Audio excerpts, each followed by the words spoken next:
उसमें मुलजिम मेन जो 5 मुलजिम को गिरफ्तार करने के लिए काफ़ी मेहनत करना पड़ा, जो कानून स्थिति की वजह से भी, और राष्ट्रीय स्तर पे जो मामला उठा था उस पे जो प्रेशर बना था, वो प्रेशर के सामने 5 मुलजिम को गिरफ्तार करके इसमें केस में जितना भी सही सबूत है, साक्ष्य है, विशेष रूप से फॉरेंसिक एविडेंस है, इसमें एक एक करके काफ़ी मेहनत करके एकत्रित करके मुलजिम के खिलाफ एक मजबूत केस बना के 16 दिन के अंदर अनुसंधान पूर्ण करके चालान पेश किया गया। चालान पेश करने के बाद इसमें केस ऑफिसर स्कीम में इसको चयनित करके एक ट्रायल के लिए भी विशेष एक टीम, पैरवी टीम गठित करके डे टू डे बेस हमने जो ट्रायल चलाया, और इसमें विशेष एक प्रोसिक्यूटर नियुक्त करके उनके स्तर पर प्रभावी ढंग से ट्रायल चला के जो आज जो सज़ा इस केस में हुआ। सज़ा में 2 विशेष बातें, एक तो इसमें 5 लोगों के खिलाफ आज सज़ा सुनाएगी और 5 के खिलाफ सज़ा हुआ, एक तो 100% सज़ा है, साथ साथ इसमें सज़ा अवधि अधिक से अधिक, जितना अधिक हो सकता है उतना सज़ा कोर्ट द्वारा दिया गया। इसलिए एक तरह से मतलब इससे बेहतर सज़ा, इससे बेहतर फैसला कोर्ट से उम्मीद नहीं की जा सकती। एक तो इसमें सब अधिक से अधिक सज़ा, 100% सज़ा मिलने से बदमाश लोग हैं, आवारा किस्म के लोग हैं जो गलत मानसिकता पाल के जो बीच बीच में गलती कर देते हैं, ऐसा लोगों के लिए एक संदेश जाता है, और आके ऐसा भी गलती करने वाला सोचने से ऐसा सज़ा उनके खिलाफ हो सकता है, पूरा ज़िंदगी जेल में गुजार सकते हैं। और साथ साथ जो इनोसेंट लोग हैं, ऐसा लोगों के बीच में एक ठीक संदेश, एक सकारात्मक संदेश भी जाता है। इसके लिए हम कोर्ट ने टाइम रहते कोरोना काल के बावजूद इतना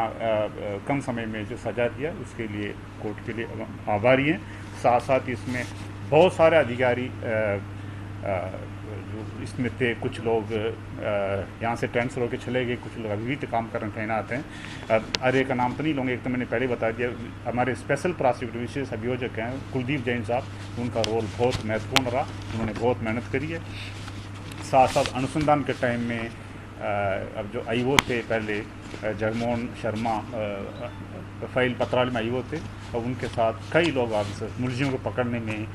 कुछ एक इंस्पेक्टर का रोल बहुत इंपॉर्टेंट था, एक जितेंद्र अभी भी फूलबाग बीवाड़ी में SHO लग रहा है, एक रविंद्र प्रताप इंस्पेक्टर था, और इसके साथ साथ इन अनुसंधान में एक सुगन सिंह इंस्पेक्टर पहले बैरोड में लगा हुआ था। इन लोगों ने साथ रह के अच्छे केस बनाने की कोशिश करी। बाद में ट्रायल के दौरान मौजूदा CO ग्रामीण, अलवर ग्रामीण सपात खान, और साथ हमारे अजय शर्मा ASA और इनकी टीम ने बहुत मेहनत करके बेहतर ढंग से केस की पैरवी करी थी। और इस केस में एक तरह से एक केस इतना बड़ा केस था, केस ने पूरे अब जो समाज को एक झकझोर दिया था। उसके बाद राज्य सरकार और डिपार्टमेंट ने अपने स्तर पर बहुत कुछ पॉजिटिव कदम उठाए थे। मैं कुछ एक बिंदुओं के बारे में आपको बताना चाहूँगा। एक तो इस केस के बाद ही हिंदुस्तान में से पहली बार SP ऑफिस में डायरेक्टली सीधे तौर पर FIR दर्ज करने की एक सुविधा आरंभ हुआ। और उसके अलावा भी सिकाव यूनिट है, महिला अत्याचार के लिए जो विशेष अनुसंधान प्रकोष्ठ एक है, उसमें उसको सक्रिय बना के और हर एक ज़िले में DOSP रैंक अधिकारी को पोस्टिंग किया गया। और साथ साथ यहाँ पे लोकल स्तर पे जो आप समझते हैं पूरे राजस्थान में सबसे ज़्यादा रजिस्ट्रेशन अलवर ज़िले में होता था। इसकी वजह से अलवर पुलिस काफ़ी दबाव में हमेशा काम करता था। इसके कार्य का अधिकता देखते हुए सरकार ने इसमें 2 पुलिस ज़िले बनाए हैं, एक भिवाड़ी में अलग से पुलिस ज़िला बनाकर SP को पोस्टिंग किया। और साथ साथ तानागाजी एरिया मुख्यालय से दूर पड़ता है, कटाव सा रहता है, उसमें प्रभावी पर्यवेक्षण के लिए एक अलग सर्कल बना के वहाँ फर्स्ट पोस्टिंग एक आईपीएस अधिकारी एएसपी की पोस्टिंग की थी। और पीड़िता के हिसाब से देखेंगे, पीड़िता को जो नियम अनुसार जितना मुआवजा मिलना चाहिए थे मुआवजा दिया गया, और कुछ मुआवजा अभी कन्विशन बाद फैसला जो सजा का फैसला हो गया था, उसके बाद बचा हुआ जो शेष मुआवजा भी दिया जाएगा और पीड़िता को एक नौकरी दी गई। और इसके अलावा अनुसंधान अधिकारियों को लिए विशेष प्रशिक्षण और आम लोगों में छात्रों में जो मैसेज देने के लिए अवेयरनेस बढ़ाने के लिए महिला अत्याचार के बारे में भी, लोगों की जो कानूनी शक्ति है इसमें कानूनी से क्या क्या बात हैं उसके बारे में अवेयरनेस फैलाने के लिए भी डिपार्टमेंट ने भी, सरकार ने अपने लेवल पर काफ़ी प्रोग्राम चलाए। सर, क्या लगता है कि ऐसे मामले से दुष्कर्म के मामलों में कोई कमी आएगी या कोई बड़ा संदेश जाएगा, या पुलिस बाकी मामलों को भी इतनी तेज़ी से ठीक करेगी, इतना अच्छा जांच करके, या इस तरह की इसमें फैसले आएँ ताकि ज़्यादा से ज़्यादा सुविधा हो? क्या इससे क्या फर्क पड़ेगा? हमारी कोशिश तो यही है, पर इसमें ऐसा कोई भी केस जो सीरियस गंभीर किस्म के केस है और चालान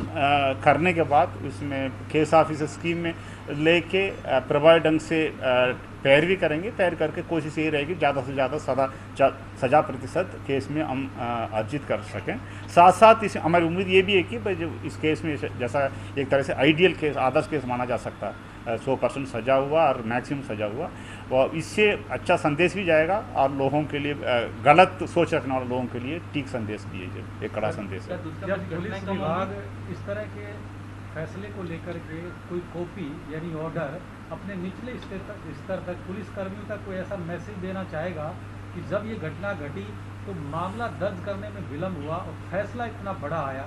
दोनों की तुलना करके देखते हैं तो बहुत बड़ी खामी निचले स्तर पर नज़र आती है, लेकिन अब ये फैसला उसकी भरपाई करता दिख रहा है। तो क्या पुलिस के आला अधिकारी ये सोचते हैं कि ऐसे फैसले का संदेश नीचे तक जाना चाहिए और किस रूप में जाना चाहिए? अब इसलिए आपको मैं बता रहा था, इस ऐसा जो संवेदनशील मामलों में अवेयरनेस बढ़ाने के लिए, संवेदनशीलता बढ़ाने के लिए पहले से ट्रेनिंग प्रोग्राम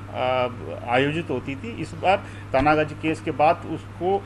उसकी गति दी है और ज़्यादा संख्या में अलग अलग लेवल पे अनुसंधान अधिकारियों के लिए, अधीनस्थ कर्मियों के लिए विशेष प्रोग्राम चलाए और अभी आगे भी बेहतर ढंग से चलाएंगे। हमारे पास जैसा पिछले दिनों में डीजी साहब यहाँ आए थे, डीजी साहब ने कुछ एक कार्यक्रम के बारे में जिक्र किया था, उसके बारे में एसपी साहब आपको अलग से डिटेल में